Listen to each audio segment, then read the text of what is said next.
देश विदेश की खबरों, ब्रेकिंग न्यूज, एंटरटेनमेंट जगत की हलचल और ताजा मुद्दों की पड़ताल के लिए हमारे चैनल को सब्सक्राइब करें और बेल आइकन दबाना न भूलें।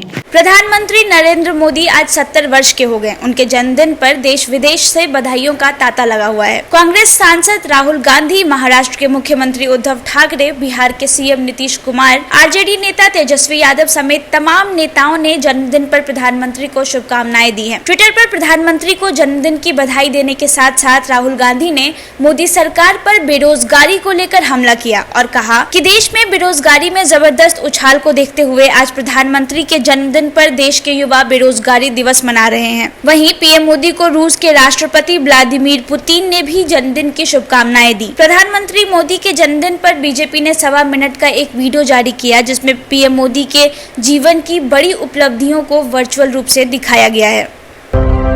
भारत की संप्रभुता की रक्षा के लिए पूरा देश एकजुट से भरा हुआ है, संकल्प से प्रेरित है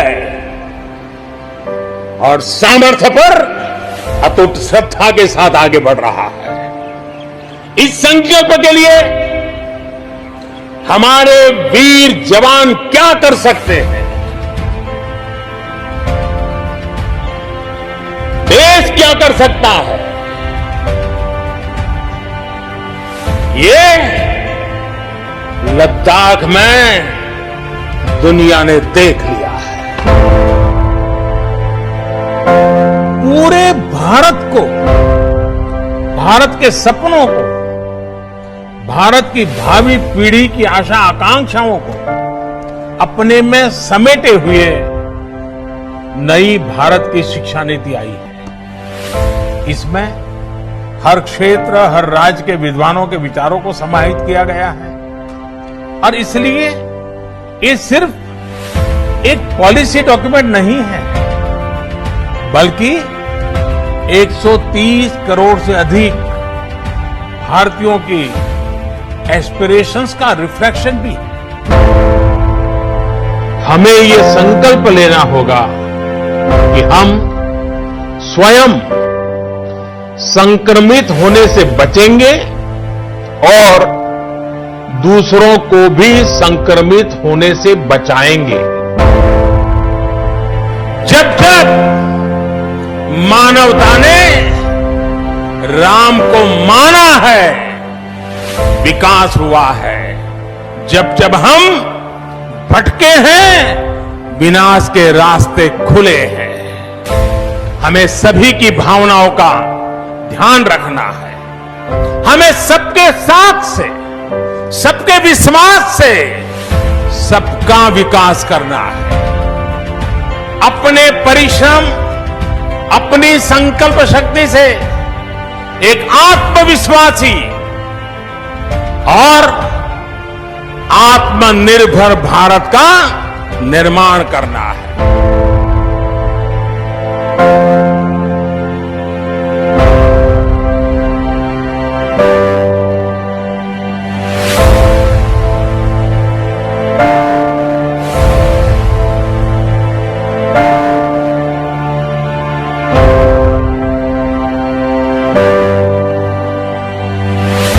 केंद्रीय सड़क परिवहन एवं राजमार्ग मंत्री नितिन गडकरी कोरोना की चपेट में आ गए हैं। उनकी कोरोना जांच रिपोर्ट पॉजिटिव आई है। केंद्रीय मंत्री ने खुद ट्वीट करके ये जानकारी साझा की है। उन्होंने खुद को आइसोलेट कर लिया है। साथ ही उन्होंने अपने संपर्क में आने वाले सभी लोगों को प्रोटोकॉल का पालन करने और सावधानी बरतने की अपील की है। उन्होंने अपने ट्विटर संदेश में लिखा, सोमवार को कमजोरी महसूस होने के कारण डॉक्टर से संपर्क किया। डॉक्टर की सलाह के बाद चेकअप करवाया तो रिपोर्ट जांच पॉजिटिव आई है। फिलहाल मैं सभी के आशीर्वाद और शुभकामनाओं की वजह से ठीक महसूस कर रहा हूं। मैंने खुद को आइसोलेट कर लिया है। देश में जैसे जैसे कोरोना अपना दायरा बढ़ा रहा है, वैसे वैसे आम लोगों से लेकर नेता अभिनेता भी इसकी चपेट में आ रहे हैं। आपको बता दें, मॉनसून सत्र शुरू होने से पहले ही राज्यसभा और लोकसभा के सभी सांसदों का कोरोना टेस्ट कराया गया था। कोरोना टेस्ट में करीब 30 सांसद कोरोना पॉजिटिव पाए गए थे। साथ ही संसद के करीब 50 कर्मचारी भी कोरोना वायरस के शिकार पाए गए थे। कोरोना संक्रमित सभी सांसदों और संसद कर्मचारियों को आइसोलेशन में रखा गया है। वहीं कोरोना के बढ़ते असर को देखते हुए ही संसद की कार्रवाई 2 पाली में हो रही है। भारत के अन्य राज्यों की तुलना में महाराष्ट्र में कोरोना संक्रमित लोगों की संख्या बढ़ती ही जा रही है। कोविड-19 के मामले में महाराष्ट्र ने भारत के सभी राज्यों को पीछे छोड़ दिया है। ऐसे में मानसून सत्र के आज चौथे दिन राज्यसभा में कोरोना महामारी पर चर्चा हुई, जिसके दौरान शिवसेना सरकार पर तंज कसते हुए पूछा कि कोरोना में संक्रमित लोग क्या भाभी जी के पापड़ खाकर ठीक हो रहे हैं। इस तंज पर भाजपा सांसद ने उन्हें जवाब देते हुए कहा कि कुछ लोग पूछ रहे हैं कि क्या थाली ताली बजाने से कोरोना खत्म होगा, तो मैं उनसे पूछना चाहता हूं कि क्या लोग इतिहास भूल गए? क्या चरखा चलाने से अंग्रेज चले गए थे? दरअसल शिवसेना सांसद संजय राउत ने बताया कि उनकी मां और भाई भी कोरोना से संक्रमित पाए गए हैं। उन्होंने कहा, महाराष्ट्र में कोरोना से बहुत सारे लोग रिकवर कर रहे हैं। इसके अलावा आज धारावी में स्थिति काफी नियंत्रण में है। WHO ने भी इस मामले में BMC की तारीफ की है। मैं इस सारे तथ्यों के बारे में इसलिए बता रहा हूं क्योंकि कल कुछ सदस्यों ने महाराष्ट्र सरकार की आलोचना करते हुए कहा था कि क्या संक्रमित लोग भाभी जी के पापड़ खाकर ठीक हो रहे हैं। एक हफ्ते पहले मॉस्को में भारत और चीन के विदेश मंत्रियों ने LAC पर तनाव कम करने के लिए 5 पॉइंट फॉर्मूले पर सहमति जताई थी, जिसके बाद स्थानीय कोर कमांडर्स ने मीटिंग में डिसएंगेजमेंट की प्रक्रिया को लेकर आगे बातचीत होनी थी।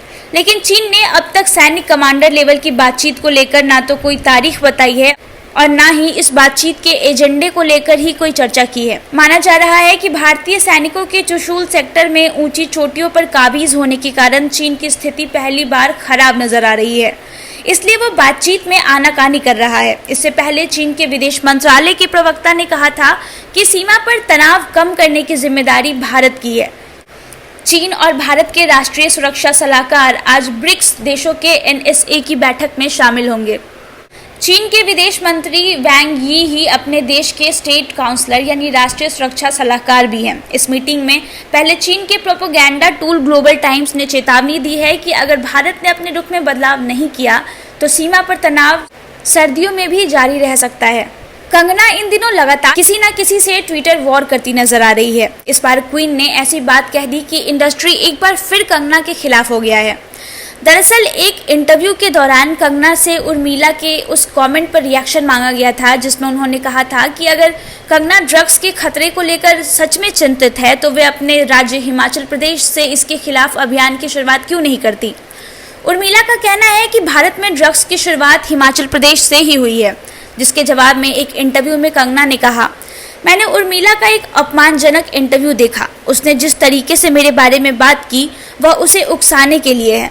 उसने मेरे स्ट्रगल का मजाक उड़ाया। वह मुझ पर इसलिए हमलावर है क्योंकि मैं भाजपा से टिकट चाहती हूँ, जो मेरे लिए इतना मुश्किल भी नहीं है। कंगना ने आगे कहा, उर्मिला सॉफ्ट पॉर्न स्टार है। मैं जानती हूँ कि यह थोड़ा उदंडतापूर्ण है, लेकिन जाहिर तौर पर वो अपनी एक्टिंग के लिए नहीं जानी जाती, वो इसी बात पर जानी जाती है। अगर उन्हें टिकट मिल सकता है तो मुझे क्यों नहीं मिल सकता। अब कंगना के इस बयान ने एक बार फिर से पूरे बॉलीवुड को 2 धड़े में बांट दिया है। कई बॉलीवुड सेलेब्स उर्मिला के सपोर्ट में उतर आए, जिसमें स्वरा भास्कर, अनुभव सिन्हा, पायल मेहता भी शामिल हैं।